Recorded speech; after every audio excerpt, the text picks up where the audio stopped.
നമസ്കാരം. പ്രിയമുള്ളവരെ, എൻ്റെ പേര് KP ബഷീർ.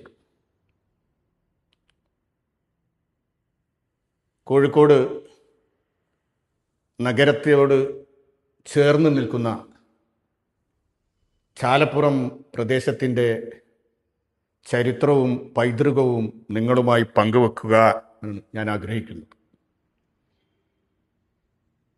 അതിന് ഞാൻ ഉപോത്ബലകമായി സ്വീകരിക്കുന്നത് മലയാള പത്രപ്രവർത്തന രംഗത്തെ അതികായകനും കോഴിക്കോട് പ്രസ് ക്ലബിൻ്റെ പ്രസിഡൻറ്റും എഴുത്തുകാരനുമൊക്കെയായ പ്രിയപ്പെട്ട ശ്രീ P. ദാമോദരൻ സാറിൻ്റെ ചാലപ്പുറം പെരുമ എന്ന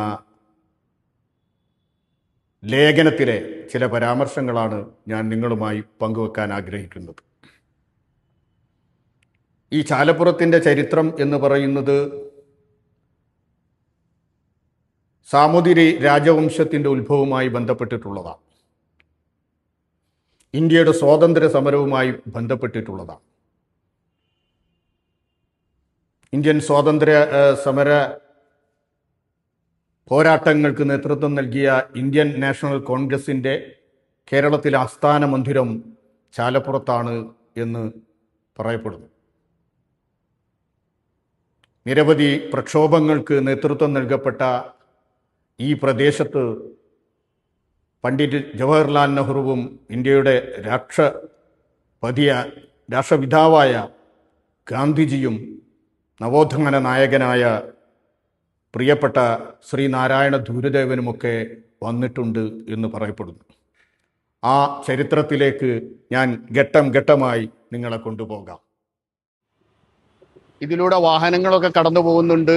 ഈ റോഡിന് ചാലപ്പുറം റോഡ് എന്നാണ് പൊതുവെ പറയാറ്.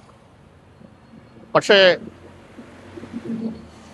ശരിക്കും ഈ റോഡിനൊരു പേരുണ്ട്. അത് MN റോഡ് എന്നാണ്. മാധവൻ നായർ റോഡ്. ആരാണ് മാധവൻ നായർ എന്ന് അറിയുമോ? ഇന്ത്യൻ സ്വാതന്ത്ര്യ സമര ചരിത്രത്തിൽ പങ്കെടുക്കുകയും കേരള പ്രദേശ് കോൺഗ്രസ് കമ്മിറ്റിയുടെ സെക്രട്ടറി ആവുകയും സ്വാതന്ത്ര്യ സമരത്തിന്റെ തീച്ചൂളയിൽ പുറന്നു വീണ മാതൃഭൂമി ദിനപത്രത്തിന്റെ പത്രാധിപരാവുകയും ഒക്കെ ചെയ്ത യശശരീരനായ K. മാധവൻ നായരുടെ പേരിലാണ് ചാലപ്പുറം റോഡ് ഉള്ളത്. ഈ റോഡിന്റെ പേര് ശരിക്കും ചാലപ്പുറം റോഡ് എന്നല്ല, MN റോഡ് അഥവാ മാധവൻ നായർ റോഡ് എന്നാണ്.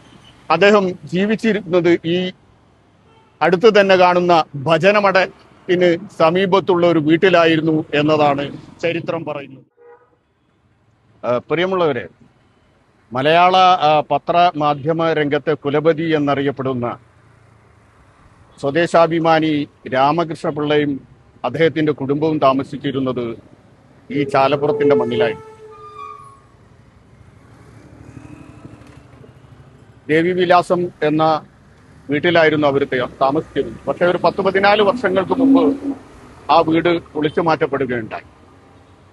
അദ്ദേഹത്തിന്റെ ജാമാതാവും പ്രശസ്ത കോൺഗ്രസ് നേതാവുമായ ബാരിസ്റ്റർ AK പിള്ള താമസിച്ച വീടാണ് മുള്ളൂർ ഹൗസ്. ഈ പുറകിൽ കാണുന്ന വീടാണ്. സാമൂതിരി മഹാരാജാവ് നിർമ്മിച്ച വീടാണിത്. ഈ വീട്ടിൽ വെച്ചാണ് ബാരിസ്റ്റർ AK പിള്ള കോൺഗ്രസിന്റെ ആദ്യകാല ജീവചരിത്രം എഴുതിയത്.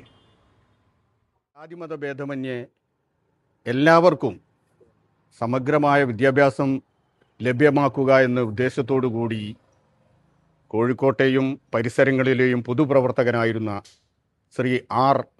ഗണപതി റാവു സ്ഥാപിച്ച അനേകം വിദ്യാലയങ്ങളിൽ ആദ്യത്തെ വിദ്യാലയമാണ് ചാലപ്പുറം ഗണപതി സ്കൂൾ.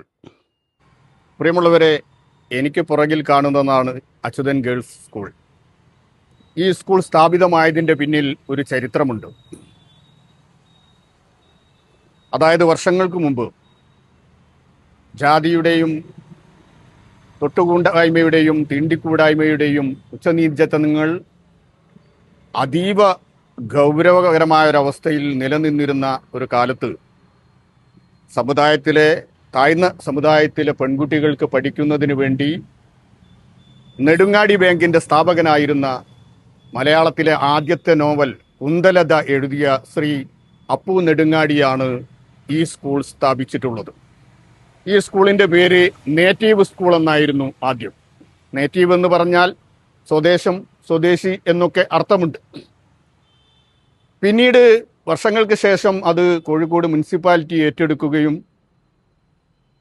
ദീർഘകാലം ഇവിടുത്തെ കൗൺസിലറാവുകയും പിന്നീട് മദിരാശി നിയമസഭാ അംഗമാവുകയും ചെയ്ത മൺമറഞ്ഞുപോയ അഡ്വക്കേറ്റ് പൊക്കഞ്ചേരി അച്യുതൻ്റെ പേരിലേക്ക് സ്മാരകമാക്കി മാറ്റുകയും ചെയ്തു. അങ്ങനെയാണ് സ്കൂളിന് അച്യുതൻ ഗേൾസ് സ്കൂൾ എന്ന പേര് വീണത്.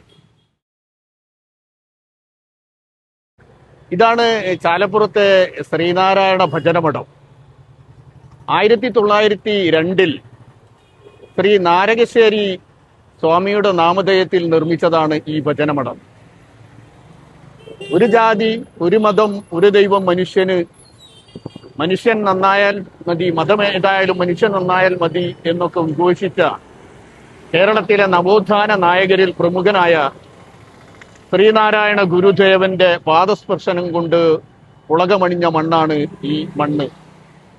അദ്ദേഹം ഈ ഭജനമഠത്തിൽ വന്നത് ഇന്ന് കോഴിക്കോട് സ്റ്റേഡിയത്തിനടുത്തുള്ള ശ്രീകണ്ഠേശ്വര ക്ഷേത്രം നിർമ്മിക്കുന്നതുമായി ബന്ധപ്പെട്ട കൂടിയാലോചനകൾക്കാണ്.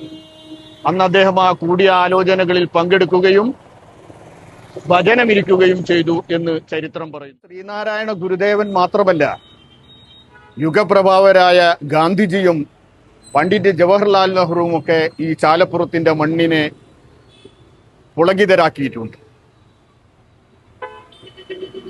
അന്നത്തെ KPCCയുടെ, അതായത്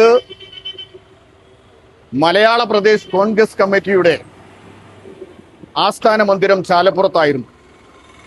ഇന്നത്തെ കനറ ബാങ്കിന്റെ റീജിയണൽ ഓഫീസിനടുത്തുള്ള വേർക്കോട്ട് ഹൗസ് ആയിരുന്നു അന്നത്തെ KPCCയുടെ അഥവാ MCCയുടെ മലയാളം പ്രദേശ് കോൺഗ്രസ് കമ്മിറ്റിയുടെ ആസ്ഥാന മന്ദിരം.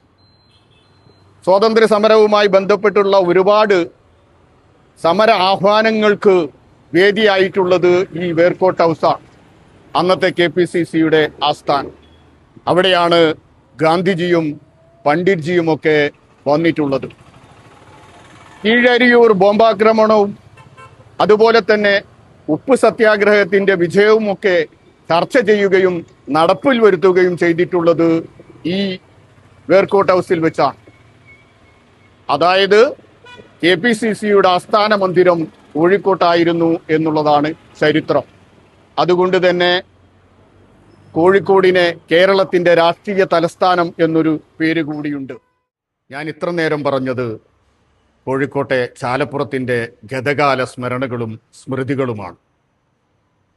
ഇന്ത്യയുടെ സ്വാതന്ത്ര്യ സമര ചരിത്രവുമായി സാമൂതിരി രാജവംശത്തിൻ്റെ ഉത്ഭവവുമായി ഒക്കെ കെട്ടുപിണഞ്ഞു കിടക്കുന്ന അതിമഹത്തായ പാരമ്പര്യവും പൈതൃകവുമാണ് ചാലപ്പുറത്തിനുള്ളത്. ചാലപ്പുറത്തിൻ്റെ പെരുമ സ്വാതന്ത്ര്യ സമര ചരിത്രത്തിൽ പങ്കെടുത്തതിൻ്റെ, ഇന്ത്യക്ക് സ്വാതന്ത്ര്യ പ്രസ്ഥാനത്തെ സംഭാവന ചെയ്തതിൻ്റെ ഒക്കെ പേരും പെരുമയുമുള്ള ഈ പ്രദേശത്തിൻ്റെ പെരുമ നാൾക്ക് നാൾ ലോകമെങ്ങും ഉയരട്ടെ എന്ന് പ്രത്യാശിക്കുന്നു. നന്ദി, നമസ്കാരം.